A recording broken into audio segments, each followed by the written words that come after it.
Hello दोस्तों, नमस्कार। और आप लोग कैसे हैं? और आजकल देखिए होली का त्यौहार चल रहा है। और आप लोग कैसे हैं? उम्मीद करता हूँ आप लोग बहुत ही अच्छे होंगे और आप लोग व्यस्त होंगे, अपने अपने कामों में व्यस्त होंगे, मस्त होंगे। और सड़ुआइनों पर देखिए हम एक कहना जा रहे हैं कि सड़ुआइन लोग ये बात ध्यान से सुना। और सब जीजा लोग अपने सड़ुआइन खातिर ये बात कहें कि अगर रंगाए खोखे गाल त तत्काल आजा। सड़ुआइन लोग ए होली में अगर जेके जेके रंग लगवावे के बा, गाल रंगवाए के बा, तो जीजा लगे तत्काल पहुँचा।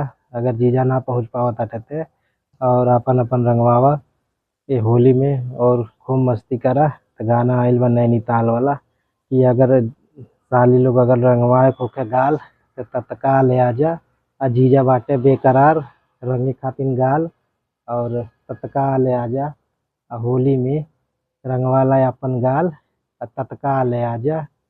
जीजा रंगिए तुहार गाल, तत्काल आजा। और आप लोग को कैसा लगा? अगर आप लोग को बहुत अच्छा लगा, आप जो जो हैं, जो हमारे भाई लोग हैं, जिनके सड़ुआइन लोग हैं, तो आप लोग अपनी साली को मैसेज कीजिए और अपना होली खेलिए और मस्त रहिए, व्यस्त रहिए होली में। और उनको मैसेज कीजिए। और आप लोग को अगर बहुत अच्छा लगा हो तो आप लोग सपोर्ट करिए दोस्तों। और हमारे सड़ुआई जो लोग हैं स्पेशल, तो भाई इंतज़ार है सड़ुआई लोग, आइए और होली खेला जाए साथ में और मस्ती किया जाए। ठीक है, धन्यवाद।